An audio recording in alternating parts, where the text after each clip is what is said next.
This is Harlem Network News, and I'm Terri Wisdom coming to you live. And I apologize, we've had a bit of a delay, but we know in this technical revolution, sometimes that happens. So it's okay. Harlem Network News, as many of you know, is a new media platform, and we started this platform at the onset of COVID, and it has truly, truly, truly been a journey. We knew at the onset of COVID when Black people initially, because they did not see themselves, were saying, oh, Black people can't get it. And that's when I decided, because I had been just coordinating and my partner had been pushing me for a while to start a network. My background is in television. And I was like kind of dragging my feet. But once COVID happened, I knew that I had to jump in that deep water and just start swimming in whatever way that I could to assure that our people were informed and living.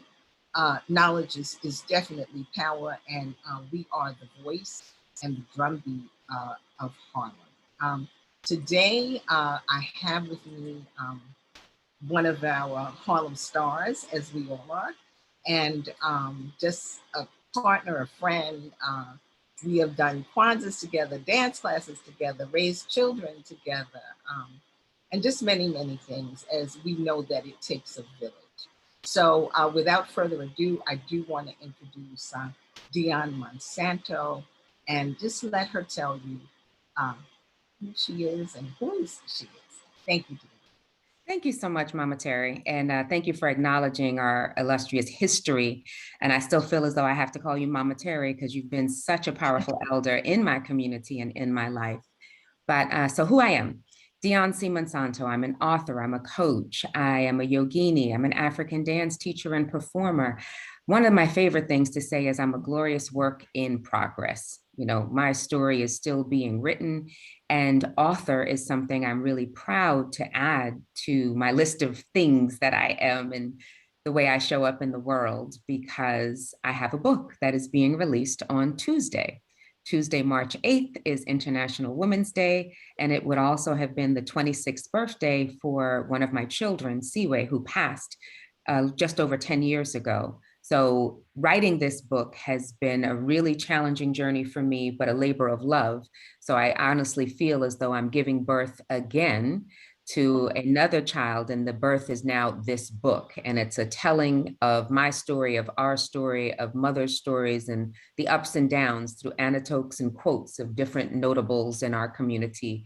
And sharing my transformation and going from financial services into being self-employed, and just all the ups and downs therein and the community that got me through. Okay, well, thank you for sharing. And before we go any further, we do want to just salute all our ancestors, you know, our community ancestors, our family ancestors. Many people have transitioned during this pandemic. And, you know, as people of a color, this is Harlem Network News, and I'm Terri Wisdom. But we've been in a pandemic for 400 years. It did not just start 2 years ago. You know, it's been a pandemic, and many, many, many things have happened.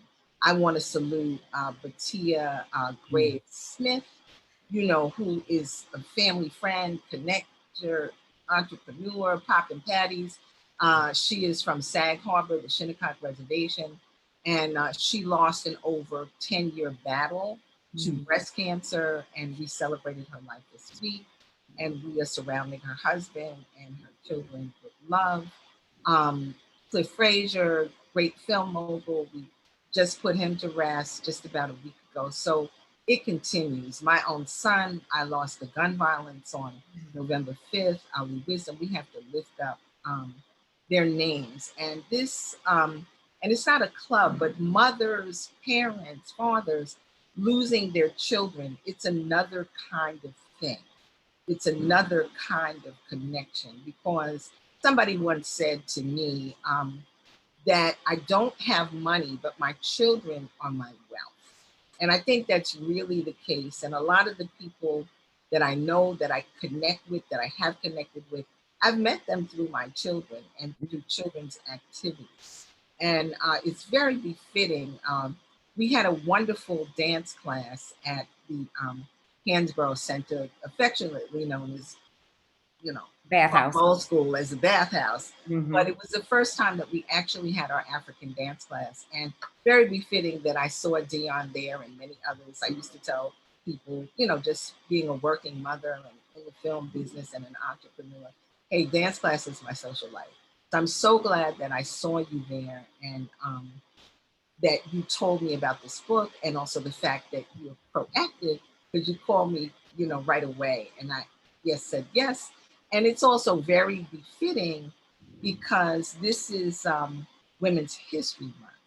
So this is my first show, you know, really in Women's History Month. It's very befitting.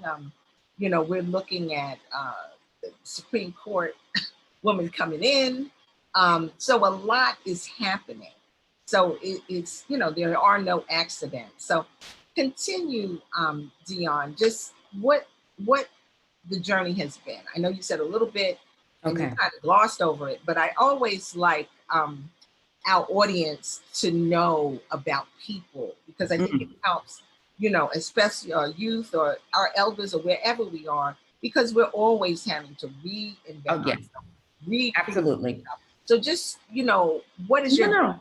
and how did this happen? And if you would share a bit, I know it's tender, but it's No, important that we say your daughter's name and we talk absolutely. about what that journey was, what that love was, and Yes, it helps yes. other people. And I know you're very active. I mean, I am a new member of Harlem Mother's Day, you know, so we have to And get, I am truly sorry you're a member. It's one of yes, those clubs you yes, don't ever want anybody else to be in. no, but it's a connector. We have work to do, and we are fighting for our lives and fighting for the lives of our children on many levels. So Ashe. So thank you for that intro, Mama Terry. So for all of you listening, again, my name is Dionne, and I still say I'm a mother of three. okay. And even though one of my children is deceased, and that is my daughter, I have two boys that are living. So in the telling of my daughter's story, Seaway, who her due date was March 8th, and she came exactly on her due date, March 8th, which is International Women's Day, making her mark on the world. She was a brilliant and talented child that also dealt with depression and anxiety. And in our community, quite often, I was told that, and I've heard it quite often within the Caribbean and Southern upbringing, is that depression is really not one of our challenges, that it's something that other people dealt with. But my daughter did deal with depression and anxiety, and she ultimately died by her own hand by suicide. And recently in the media, we've seen a lot in telling of recent deaths by suicide of people of color, and also various mental health challenges within our community. So with my daughter's death in 2011 and her first attempt at suicide in 2009, I have become very active within suicide prevention and mental health advocacy. So quite often you'll see me speaking. I've been on CBS, I've been on Exhale, Aspire TV, and wherever I am, showing up as a Black woman, a Black mother that lost her child to suicide. I've spoken internationally about this and doing a lot to make sure we, as Black and Brown people, are having conversations internationally about suicide and understanding this is not something that only happens to other people. Suicide is, I would like to say and believe, a preventable issue, but it's a mental health crisis that's happening that is unaddressed because we are not engaging in conversations about it. And what's truly sad for me, as having lost my child at Yeah. 15 years of age, Wow. is that it's impacting our young people and therefore our future, because our young people are dying by suicide. And because it is Harlem Network News talking about the most recent, having been Regina King's son, Ian, and Chesley having died by suicide, and it gets a lot of publicity. So I am glad we're having conversations about it, but what now? What do I do? How do you check on your mental health? Absolutely. What are your next steps? Absolutely. What is your path to joy? How do you check in with yourself to see, am I doing well? Am I not doing well? If I'm not doing well, what do I do? Who do I speak to? How do I get support? A lot of us, I know we're on Facebook and it's going to be streamed. So we're a global community, and the health crisis in this country is a health crisis. Getting help may be more difficult than you think it is, but the first step is acknowledging that you need help, looking at if you are employed, what your insurance has, and there's so many layers to what support is out there.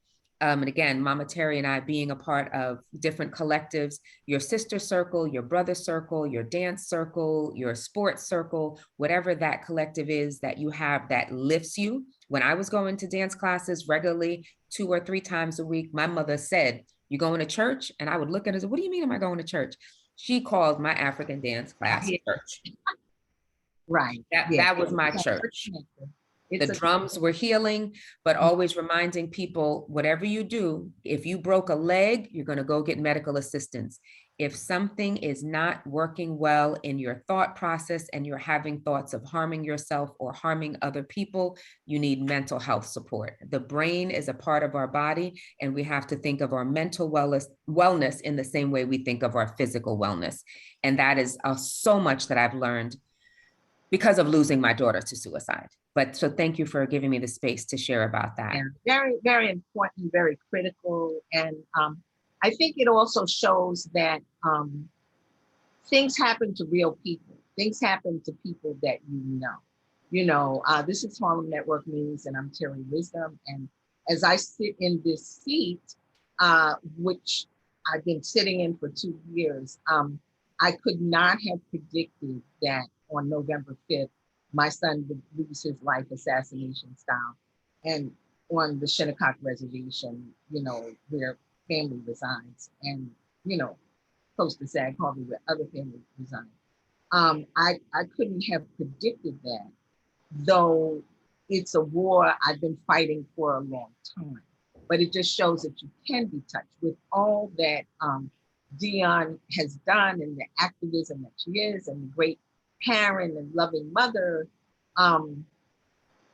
It just shows that anybody can be touched. And the thing is, when things do happen, we have to spring into action. You know, we have to be more active. We have to communicate more with people, you know, because communication is a problem. And even in terms of the media, a lot of times our communities of color don't get that same kind of attention or care. And the disparities can stop you from getting the mental health that you need, because you may not have insurance or it doesn't cover. And I also am a great believer that it is important that you have a mental health provider who can understand you, knows about your community, your culture. You know, I'm not a mental health provider, but I wouldn't think that I could really give the full advice to someone who was Japanese or Jewish, or because I don't understand the nuances of the culture enough. Even if I studied it, I mean, if I studied it and I was a psychiatrist, I would of course try to help them. But I think connecting with someone that understands your cultural background is more helpful. I agree 100% because, and as a part of this journey, I am not currently in therapy. I have been in therapy, and I was so blessed to have a Black female therapist that used to have a practice in Brooklyn, and then she moved upstate into the Westchester area. But it was a Black female with an African name that, so Dr. Ajua Aku, I don't mind sharing her name. Right. So, and I was like, so even the name being, you know, Ajua from Ghana, woman born on Monday, and Aku from the in the Kemetic sense. So I was like, okay, this is a person just from her name. I felt as though she could relate. I met her, Black female, also with, you know, hailing with locks as the two of us do. So I felt as though there was a lot of explaining I did not have to do with my children with their African names. And I am, you know, Abena. And so I didn't have to explain certain things to her because there was a come from that she could relate to. So I agree with you 200%. Yes, yeah, very important. And we do have some great psychiatrists within our community. We do. We've had Dr. Henry McCurtis on. Yes. You know, he's right here in our community as well and understands our people. and the list can go on. There are many. Yeah. And, we have done that show. We will do that show again because it's really important to kind of break down the walls and the boundaries. Yes, I agree. I But agree. we're going to let you continue and just talk about your book and also Okay. share with people what is, you said yogini? Yogi, what is that? A yogini, yes, well, I'm a yoga instructor. Okay. So it's kind of like there's, I think, as though we're moving away from things being gender norms, gender neutral. So a yogini would be a female yoga instructor or yoga passionate. So that's why I like using the word yogini. But I am an author, I am a coach, I'm a yogini, and I still teach and perform African dance upon request. I'm not in a dance company anymore. And these were all my passions. I think most people have a journal somewhere and things they doodle on and take notes, and had journals from junior high school. It was an assignment years ago. And I did lose some of my journals in a flood, but keeping up journals to channel your emotions and write them down. And moving from, I was telling you before about my background. So again, those of you that don't know me, I spent 20 years in financial services. My degree is in accounting. My family hails from the Caribbean, from the United States Virgin Islands. So there were a few acceptable majors, being accounting, be a teacher, a lawyer, a doctor, accountant. So I chose the accountant path, but always maintained my passion for the arts. I've been on stage and in theater since I was 5, doing musical theater in school, and have always done performances. Did a Black History Month performance here in my home studio with a client recently. So connected to the culture to keep my heart filled while I was in financial services, because all of us, I love that you said in sharing your story that your partner was pressuring you to fill this void. Yes, and I said, this is what we do. He said, you know what, they need you. This is your background. You can do this. Yes. And me talking to people, it's like somehow or another, you've lost so many things. You've lost so many people. You've been a victim in so many different ways, but you don't show up as a victim. You show up smiling. You show up happy. You show up trying to uplift others and educate others and find a way out of no way, as I think we do as a people, yes, but doing it with smiles and grace and support for others, even if you're crying and dying on the inside. Like, what does that look like? Yeah, thank you so much. And for those of you who are just joining us, we did start a little bit late, but we're still here and still we rise. And I'm here with, I'm Terri Wisdom. This is Harlem Network News. And we're coming up on our anniversary, which was Easter Sunday 2 years ago. And it's been an amazing journey. Please tell a friend to tell a friend to tell a friend. It's very important. It takes a village to really make these things happen. But I'm in agreement with you in terms of the passion for things. And also just, it touched me when Mayor Eric Adams spoke the other day when the media was pushing back on him, and they weren't reporting, or, he felt that, there had to be a little bit of racial bias. He didn't say it like that, but he felt that way. And I just was like, yeah, I mean, a lot of the Black media is non-existent, has, not happening. And that's why a Harlem Network News is so, so important. I've worked at all the networks. I know even in the onset of Harlem Network News, a lot of times I send them press releases about what's going on, and they don't have enough crews. They don't come out, they don't cover our stories. If they do, they don't necessarily get it right. And it's not their fault because they really don't understand the nuances of the community. So I know that this is important work. And when I heard our mayor, Eric Adams, say that, across all kinds of networks, I was like, okay, we're onto something here. So yeah, that's another conversation, but I do plan to do what I can, to work with Mayor Adams' support.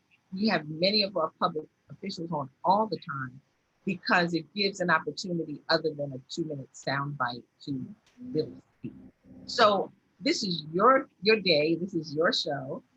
So I want you to tell us a little bit more about the book, what motivated you to do it, how long it took, what the genre of the book is, all those things. Yeah. Okay. So the book itself, the title, you'll see it up behind me. So there's the front cover, the back cover, and the journal, because those of you buying the book, you'll be able to buy it on Amazon on Tuesday, March 8th.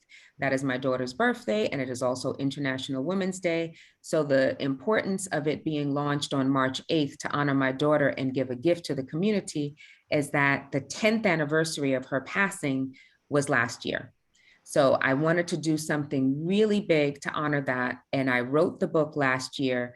And then an understanding, as Mama Terri said, there's to have things seen in a certain way, a book launch takes a little bit more heavy lifting than I thought it would. So I wanted to make sure it had time. I wanted to create the journal to go along with it. And again, in supporting my community and giving tools, because the question that I get, like, how did you do this? How did you transform yourself? How did you gained all this weight? How did you lose this weight? You were sad, but now you're happy. Like, what is the point from A to B to C to Z? Like, how did that happen in trying to create that step? So I wrote the first draft in only about 3 months. And I said, but there was a lot of tweaking and getting support from others in reading it. I'm really fortunate that it is a full Black woman project because the foreword is by Farai Chidea. And she is also, you know, in the political sphere as you are, with Our Body Politic and covering so many presidential elections and always covering the news as she does in her radio show. And then Basi Igpi, New York Times bestselling author of I'm Telling the Truth, But I'm Lying, and also a dear friend, she did an endorsement for me. And so we have Nigeria, me African born in America, and Zimbabwe. So different countries representing the women that poured into this book. And then the people that I worked with to coach and building a village to get it written, to get it edited, to get it out there, to look at as a sister in Brooklyn that did the graphic design. So the beautiful cover you're looking at. So really, as we say, it takes a village, leaning into the village to create the support that I needed to pull it out. And then when I thought I got somewhere good, for someone to lean in, as someone would say, you know, that's good, but there's more.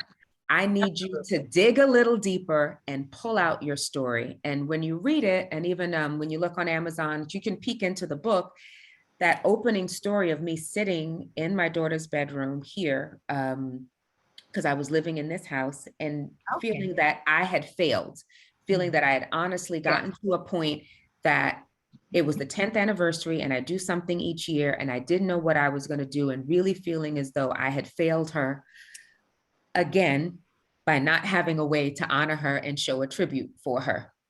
And I, you know, fell asleep in her room on the bed and woke up and realized that I had an idea as I looked at her books and looked at her writings, because she was a writer, and had this thought that I could write a book, and like really looked at her picture and said, okay, Seaway, you know, we're going to do it. We're going to do it. We're going to write a book, and getting it done. And even as I sit here looking at you, there are pictures of her here and carrying it over the finish line and giving birth on her birthday on March 8th is truly compelling me to the finish line, to completion, instead of giving up. And it also, as you said, being Women's History Day, or, you know, so it's all, there are no coincidences. That's right. But, that's right. It is quite a journey, and it's very interesting as a mother who has also lost a child who's recent. And I think everyone experiences this. We are a spiritual people. Many of us have the background of coming across this water, or, you know, being of native descent on this land. But in many indigenous cultures, everything connects. And the ancestors are a huge part of it. So even probably more so, I mean, I had lost my parents, you know, but they're not really gone. They're still here. You still talk to them. Ashe. They help you. They can help you more. So it's, you know, very empowering that, you know, you're saying, come on, Seaway. And I'm always saying to, you know, Ali, okay, come on, we're trying to figure this out. Right. And, you know, you're clear because you get it figured out, and you know that they're watching over and working and staying connected. So it's very important. Now, what about the format of the book? Because I yes, so it is. People thank you. How is the book set up? Is it a self-help book? So it's we have it under journaling. I think journaling, self-help, spirituality. There's a lot of different categories it falls into because you're doing the work and the transformation. And so how I have it set up physically is there are 101 quotes. So I've taken quotes from different notables in our community. Audre Lorde is in here, Oprah Winfrey, Michelle Obama, Marian Wright Edelman, Malcolm X. There's so many different quotes from different people. I'm like skimming through them, Maya Angelou, and telling a quote and then telling a story. So how it inspired me, and then giving you an actionable item. Like, what do you do with this reflection? How do you move forward? What can you reflect on in your life? I'm looking at one quote. It goes, do the best until you know better. And then when you know better, do better, which is Maya Angelou. Okay. And so really questioning yourself as we reflect. And I think that's a good one. I just opened to this one since there are so many. I didn't plan that one. And so you can question yourself, are you doing your best? And if you're not, why not? And how can you do better? And really knowing that your best changes each day. And so there's a story about myself and, you know, judging myself, because a lot of times we're really harsh on ourselves and get in our own way. People have brilliant ideas and don't start them and don't give birth to them because they're comparing to others. And like, how do you get out of your way, build a village and move forward? So it's literally 101 different stories and quotes and actionable items that you can do.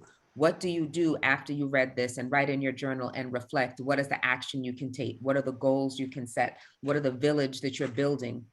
And I do offer that people, and my contact information is in there for them to reach out to me. Great. The email address, everything on social media, which I will share a link on how you can find it. And the hashtag about me as an author. So all of it is there, but it's something, even though it's a short read, because it's about maybe 200 pages or so, just under 200 pages printed. It takes a lot of thought and reflection to look at yourself. So it takes a little time to go through. And I said, but you can, again, and share it with somebody. So I'm happy that people have reached out to me in regards to it being for their book club.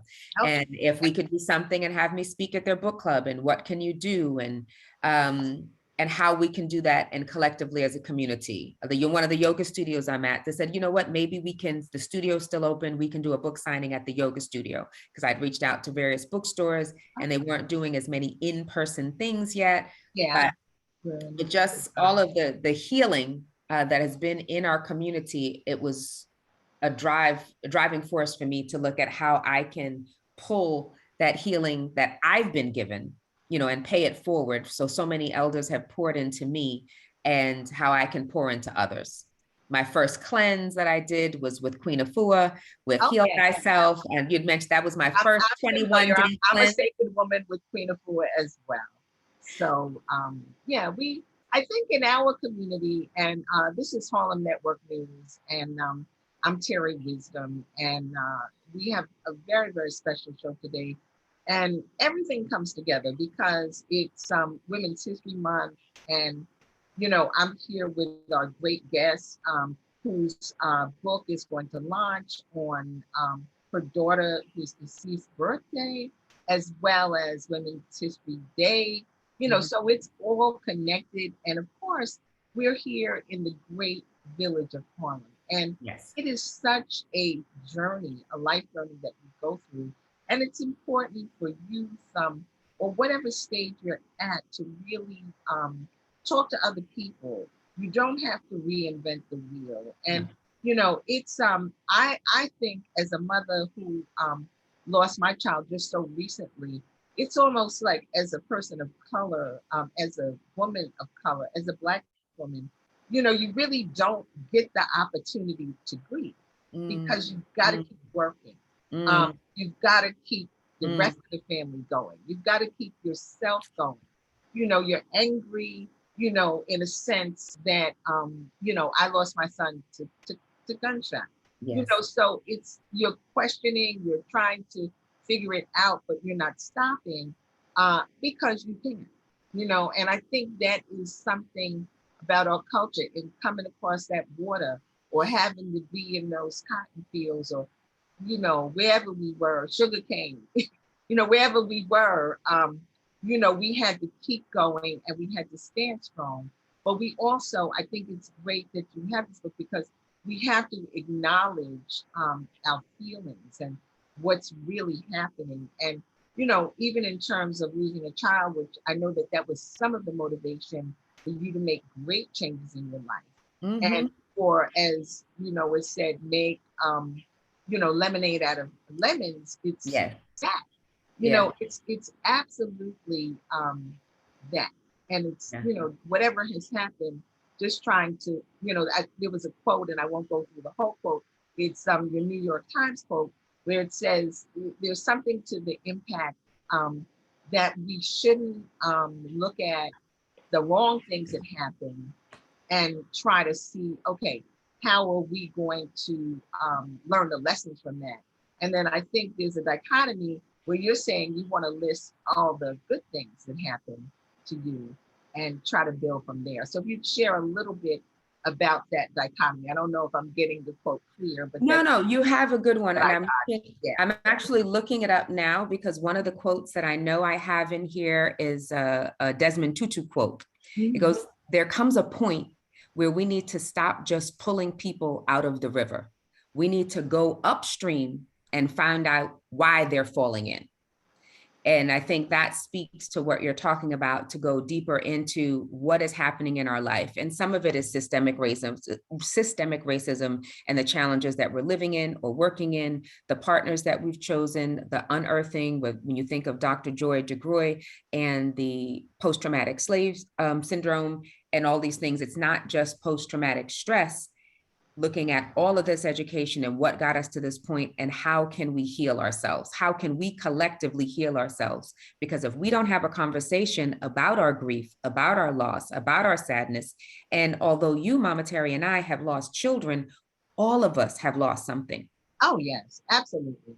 Absolutely. And the grief that has taken over our community and the level of depression or the level of substance use, that a substance abuse that's happening, and depression and self-medication, because there's so many people that are not diagnosed with mental health challenges because they are, or we are self-medicating. I would tell people I self-medicated with food.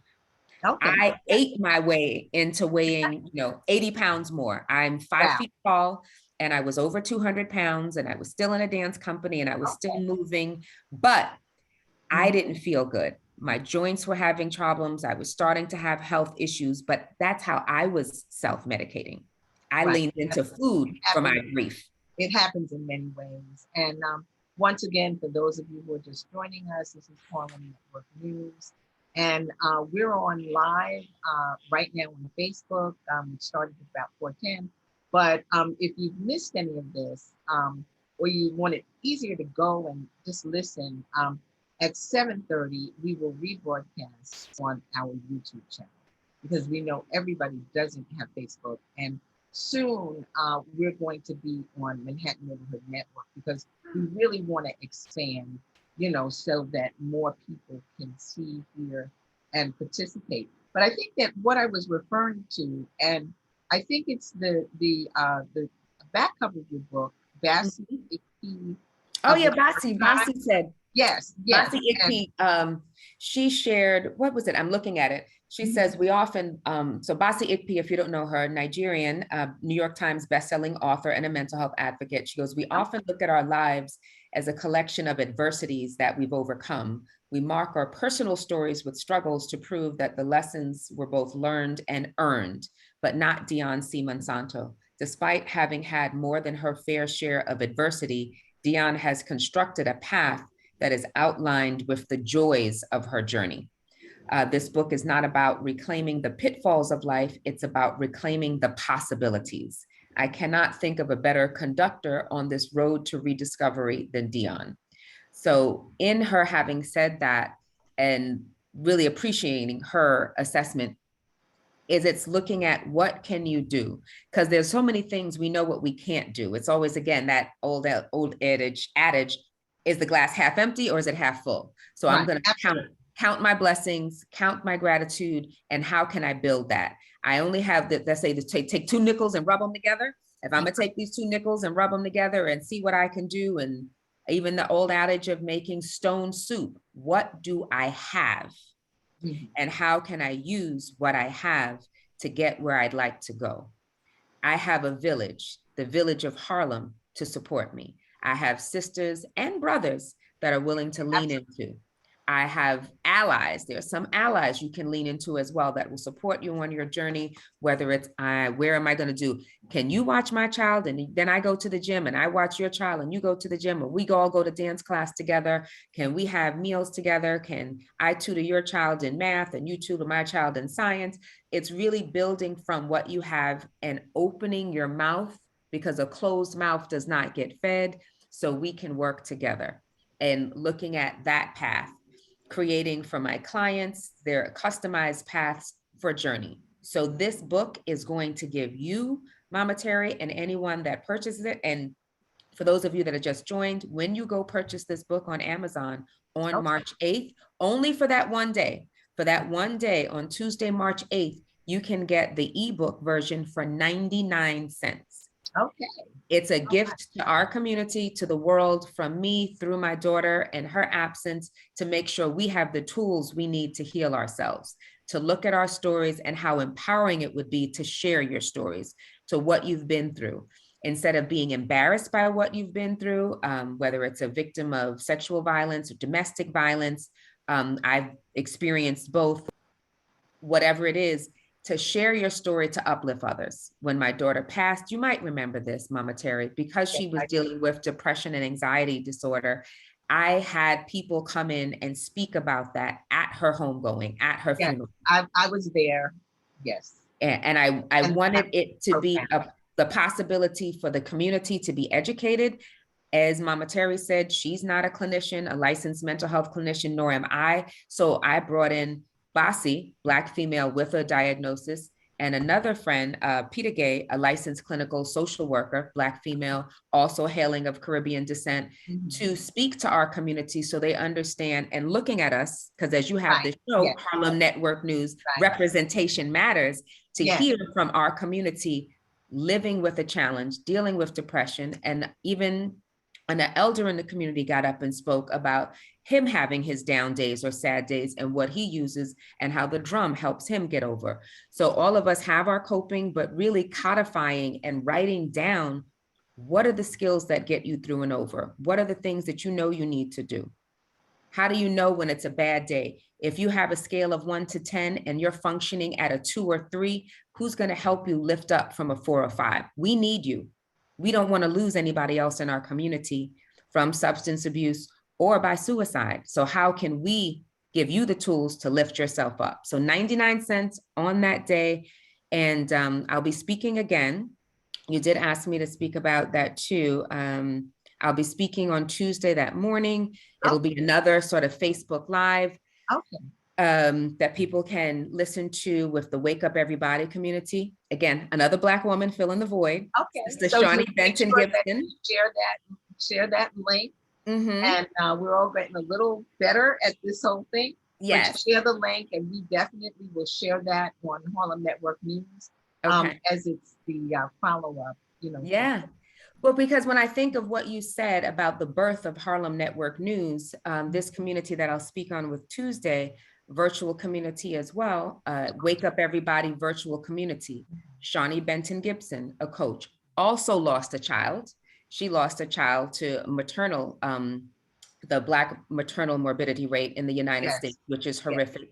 And so she lost one of her 3 children, and someone that stepped in to fill a void that we need to have conversations so we can heal ourselves.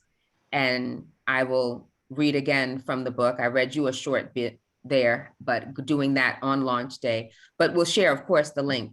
But Amazon, and I'll give you the information to find me if you want to tune in on that day in the morning, because it'll be on Zoom, and it'll be on, she does the same format that you're doing. Okay, great. Yeah, and then over to Facebook. Okay. Okay.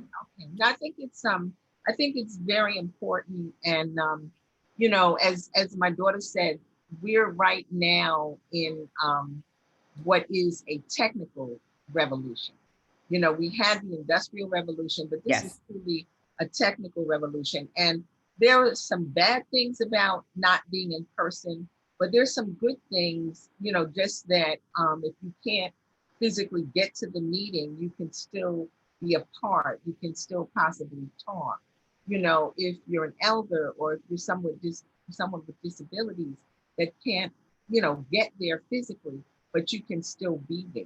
You know, so these are some of the, you know, and it also has allowed us, you know, to take what's available and push it out there, you know, without being an actual network on, you know, the regular, you know, cable, you know, CNN or whatever it is. This is our CNN. This is HNN. Yeah. So very, very, very critical. But I think you're using your Kuumba, your creativity, our Kwanzaa 365, our principles. Absolutely. And I think what you said, I'm Terri Wisdom, this is Harlem Network News, and we're here with Dionne Monsanto, who has her book launch on Tuesday, 101 Ways to Live Life in Joy. And, you know, Dionne lost her daughter almost 10 years ago to suicide here in our Harlem community.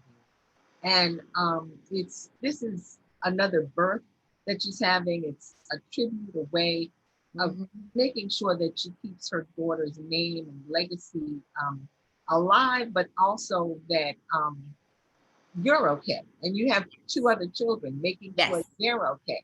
Your mother, making sure the entire family is okay. But I think you touched on something when you spoke about making sure you speak to someone about what's happening to you. You don't just keep it inside. You just don't hide it. You know, very, very important. You know, I mean, because once you talk, you'll see how many people may be going through the same thing that you've gone through, and they can support you, or you can learn from what they do. You're not reinventing the wheel. And a lot of times we don't say these things. Incarceration in our community is rampant. A lot of people don't talk about it. They're ashamed, but you got to reach out there and let people know this happened, and you will be surprised at how many other people this happened to. Because you know, the jails are the new college for our Black men. Unfortunately, you know, that's who's in there. So you know, it's important to talk and understand whatever the culture is. And we know disparities reign with it all. You know, so we've got to identify the disparities, and then we've got to work on fixing them the way we can. So did you have any other high points that you wanted to share? Because I asked you questions. But you did. I think some of the big things in talking about giving birth to something new, giving yourself permission to live, something that I say repeatedly to my clients and in the book, you know, like in this technical revolution and social media hashtags, something I say often is joy is your birthright. Because when I'm working with clients and talking to people, there's some people that don't feel like they deserve certain things or they don't feel worthy of certain things. So understanding that joy, your happiness is something you deserve. Joy is your birthright, and transformation is possible. So wherever you are at this point, you know, if you are unhappy, you can be happy. If you're in a relationship that doesn't work for you, you can be in a relationship that works for you. If you so choose, it's really not sitting down and settling in and saying, this is all there is, and it can never be any better. You know, the book, any book that we've read didn't exist until that author wrote it. Absolutely. This network didn't exist until Terri made it. So leaning in and understanding that we can use our Kuumba, we can use our creativity, we can live into the Kwanzaa didn't exist until Dr. Maulana Karanga made it. His research. Thank you for sharing that. And Dr. Maulana Karanga was on our show last week. And it's on our YouTube channel. And I saw that, shared a lot of information. And I just think it's amazing that someone who created such a holiday, he's still here, you know, still dropping knowledge. He, you know, is the chair and professor at the, you know, Long Beach, California, African Studies. I mean, So it is all doable. And I just wanted to even share a little bit more. We're getting ready to wind down. This is home Okay. for news, and I'm Terri Wisdom. But I think that we've been through a lot. We like, as I said, people of color. It's been a 400-year pandemic. But you add the COVID-19 pandemic, where we lost so many people, and it pulled the scab off the wound, Mm-hmm. show how Mm-hmm. many disparities. And then at the same time, you know, Black Lives Matter and George Floyd and Breonna Taylor, and, you know, the no knock thing is still happening. You know, someone Mm-hmm. else just was killed with a no knock, you know, Yes. recently. Yes. So Gil Scott Heron, who I went to school with to Lincoln University, you know, had a song called No Knock, you know, and that was about Fred Hampton. So, you know, history is repeating itself. There was a great film that was at Magic Johnson and also Film Forum, which is Jeffrey Robinson's We Are, a chronicle of racism in America. It's done by the Kunstler sisters, who are the daughters of William Kunstler. And when you look at this film, you're going to find out more things that you don't know, but it also shows you the patterns of the things happening. So we really have to begin to break these chains. Now, Dionne, you mentioned something about clients. What are you doing? What are you for your clients? Right. Sorry. What is all that about? That kind of, I don't want to. Thank you for that. Thank you for that. And we try to make sure everybody understands everything that's happening here. Yeah. So me being an author is a part of it, but I've been working with people as a coach. I became a certified life coach. There's a process in which I am not a therapist. I am not a licensed clinical social worker, but there is a certification process for people to support other people. And what does a coach do? If you were in sports, you know, everybody knows basketball. If you're playing basketball, there's a basketball coach that pushes you to be a better version of yourself.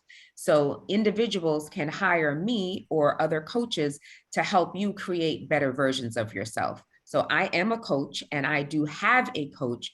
And so my clients, we sit down and we create goals. So what I say the difference is a person, I do have clients in this particular situation, but one client I'm thinking of that has a therapist, and then she has me as a coach. So there are certain things that you'll work with on your therapist, maybe past issues or emotional issues or hormonal issues, such as, because depression sometimes is caused by hormones.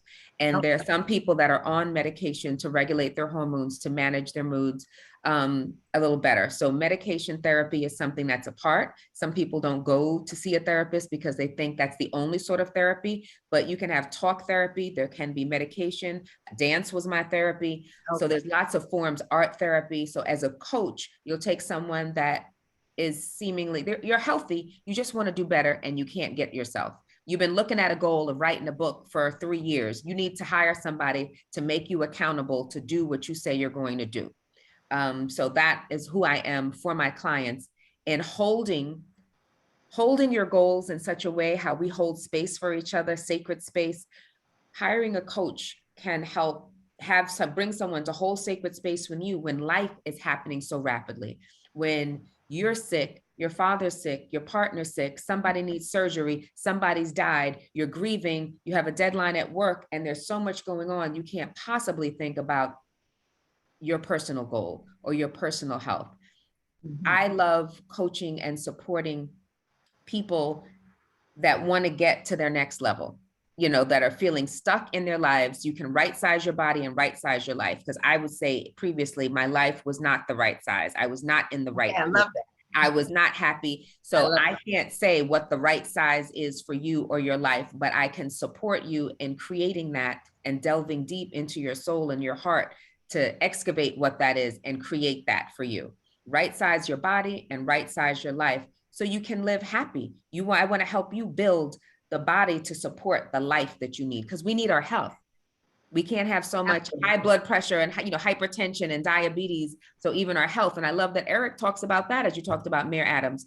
Yes, he really brings in so many of the health issues based on how we're eating, because sometimes, as I was a food addict to heal my pain, comfort food and eating to get past that, to heal yourself. So I have private yoga clients and I do have coaching clients. And I'm looking forward to launching a support, some sort of a group program along with the book. So I'm still in the works of what it's going to be to share that, but figuring if somebody, I want to make sure the community has it. Like you can get the ebook for 99 cents, so you can find a way to get very, coaching. very important. And I'm Terri Wisdom. This is Harlem Network News. We're winding down, but I think you just touched on something when you said starting some kind of support group, because even with a lot of the groups, be it Alcoholics Anonymous or Al-Anon, where people are trying to support, a loved one who's gone through alcohol or drugs or something of that nature. A lot of times these groups are not in our community. And when we go to these groups, there aren't people of color there. So we don't feel comfortable. We know we all across the board, it doesn't matter if you're wealthy, white, brown, Black, whatever you are, alcohol and drugs can touch it all. Absolutely. However, if you don't see people that look like you, and if the stories are not your story, it's difficult for you to get the help. If somebody, I'm talking New York City, but if somebody's living on Park Avenue with a big rock on their finger, and when their child has a drug or alcohol problem, they can just send them off to wilderness camp or to their other house. That's not your story. You know what I'm saying? It's difficult for you to connect.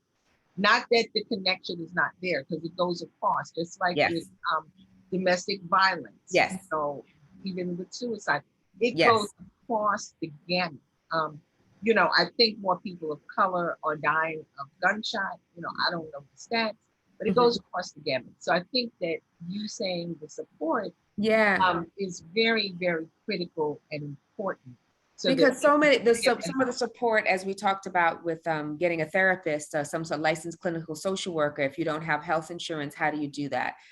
If you don't have the means to hire a coach to work with you privately, because most of us, go to a gym, we go to dance classes, we do things, we're collective people, we're a village people, we like doing things together. So I'm working on creating some sort of group coaching where we could move through the tenets of the book together and launching that. My hope is to write out the curriculum and do that together in April. So not a book club, but really more coaching. I will support the book clubs, but really making sure you can sign up, you can hire, and we'll have ways to work together. And as we unearth things. Okay, that sounds group tenant, because it's very important. Because unfortunately, going to a doctor or MD, or particularly a doctor that's an MD and a holistic doctor, and getting healthy, often health insurance is not covering that. Nope. Some psychiatrists or counselors, it's not covering that. So it already has created a divide. If you don't have money, then you can't get that help. And we cannot minimize what our churches or our mosque or our Yoruba circles or concept. We cannot minimize what those spiritual circles and organizations have done. We cannot minimize what our fraternities and our sororities have done, because these are places where we gather. And I know one great thing at my church, at the Abyssinian Baptist Church, and it could be for anybody because it's on the website, but Dr. Henry McCurtis and his wife, who is also a psychiatrist, they do something called Good Grief every other Tuesday. And it's a free situation, so you can get online and, before you could go in person and experience this if you have, suffered grief. There's also an Exodus ministry, which you can experience. Some people have been mandated to it, but if you are formerly incarcerated, and many of our people, there are people who've been in jail for 40 years or 30 years, or even as we even look at our exonerated pave situation, and so coming together with a group to work on that, or for people to just talk, or somebody to witness, it's a very, very, very critical situation.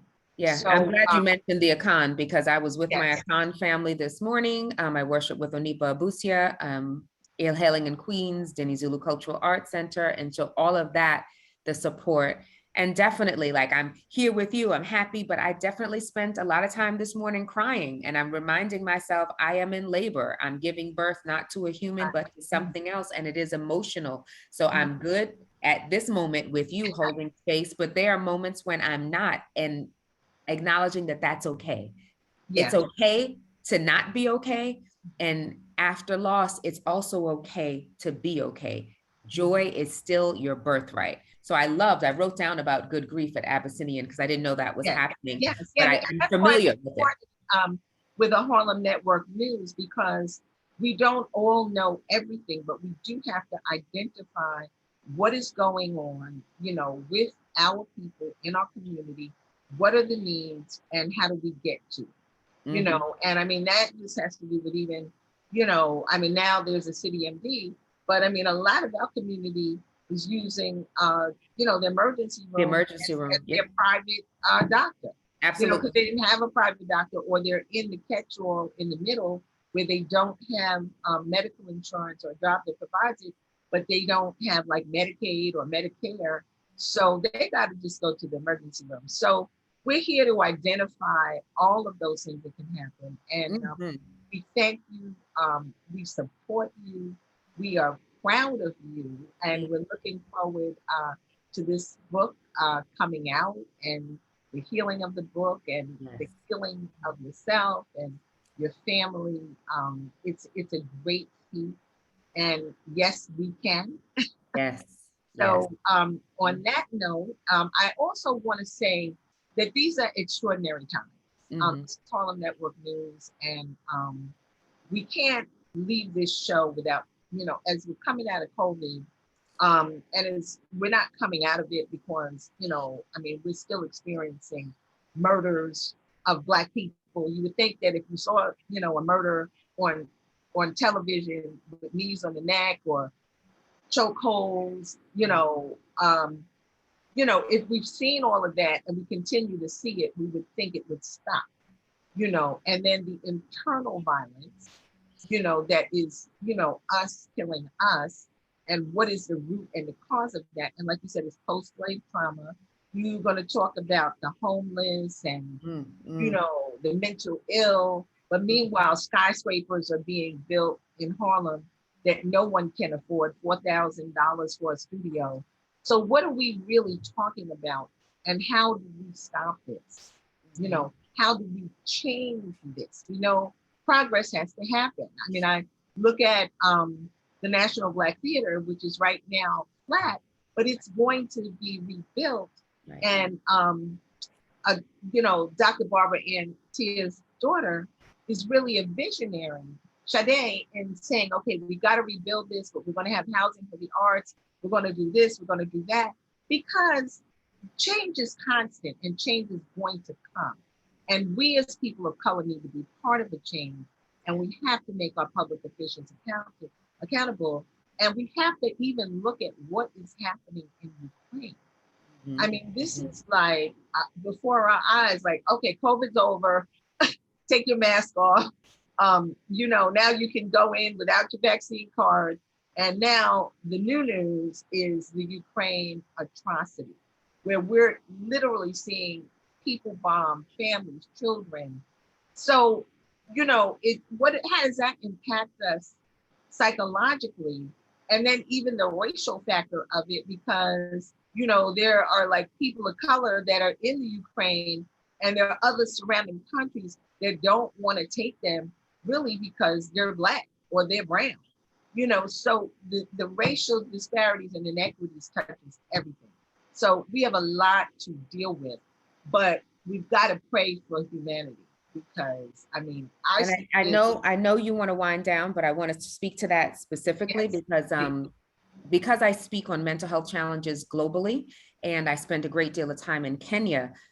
Having the conversation, I'm in this WhatsApp group with all these different speakers. So I had a talk and I did this talk in Kenya. And so we still have a WhatsApp group, although I'm in New York. And there happened to have been someone who had a family member in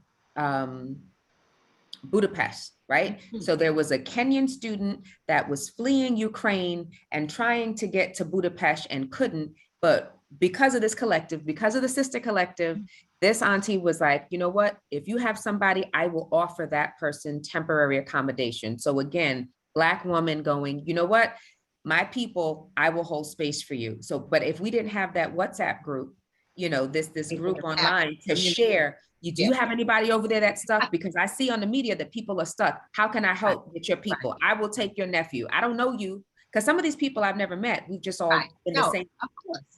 But we're like, you know what? I will take your people. Just have them reach out to me. And somebody was like, oh my God, thank you. I do have a nephew that's in Poland and he was almost done with med school. I'm going to send you a direct message. And it felt like, oh my God. Because some people are like, oh, how do you know that's really happening? That's just social media post. No, it's really happening. We're having conversations. These are real people. It's a big world. So I just know that we have to pray. I know that we have to become more human beings. And I also know, without the politics, take it out, you know, that if someone is bombing people, children, he has got to be stopped. We know this is wrong. I don't feel, and this is Harlem Network News, personally, I don't feel we have to wait. I think we have to take some action. I think that when Hitler did all the atrocities, you know, that he did, like, people waited, and by that time it was late, you know, and as people who were part of, you know, the other atrocity coming across the water, we have to speak our truth, speak truth to power, and speak some action. And it's critical. You know, I mean, the news is having a field day on this, but what is actually happening? And I do know that looking towards next week, we will have congressmen, you know, and some of our public officials that are in there. And also, I don't want us to forget that with our justice nominee, everybody's got to write their senators so that Ketanji Brown Jackson, you know, can be nominated. You've got to reach out. You've got to. Yes. Yeah. I will let you just pray us on out, and thank you so much. And we look forward to Tuesday and what a befitting History Month. Women's History Month, Women's History Month. I'm even going to speak with Girl Trek. So I would just like to everybody, to wherever you are, to take a deep breath in. And the same way in the beginning, we brought in our ancestors and she acknowledged Ali and I acknowledge Seaway and anyone that you've lost, to bring them into the space and feel their energy and allow them to work with you and through you to heal our people. To say, acknowledge that you are deserving of all the good things that are coming to you and any of the challenges that are existing in your life, not only praying them through, but working them through and talking them through. So giving thanks on this day for our health and our well-being, for clarity of mind, for peace of mind, for community, for Mama Terri opening this space for us to share and know about what's going on in our community. So praying that she remains uplifted and has the strength that she needs to keep this going. Yeah, so Madasi. Okay. Thank you. Well, thank you. And I would just say this is Harlem Network News and no regrets. No regrets. You know, and not, well, I had did this or didn't do that. You know, we're here now, and what we can do, we're going to do. And we've got to focus on the here. And of course, in the spirit of Sankofa, we've got to look behind us so we can see what to do now and in the future. So this is Harlem Network News. Reach out if you have a story, a show. You can reach out to us on Harlem Network News at gmail.com. You can call me directly at 646-261-5397. You can also make donations, and it can be in-kind services, finances, but we got to keep going. We're still here and still around. Thank you so much, Dionne, and we're looking forward, and I'm so proud of you to know you and have walked this journey with you. You have Tuesday, March 8th. Just look it up. You see the titles, take a picture of the screen, 101 Ways to Live Life Enjoy. Thank you all on Facebook, and the folks that are watching on YouTube later will have the links, and I look forward to hearing from you to see what your ahas are and what questions you may have. Okay, well, thank you so much. It's a great day in Harlem and Harlem Network News, as it is every day. Blessings.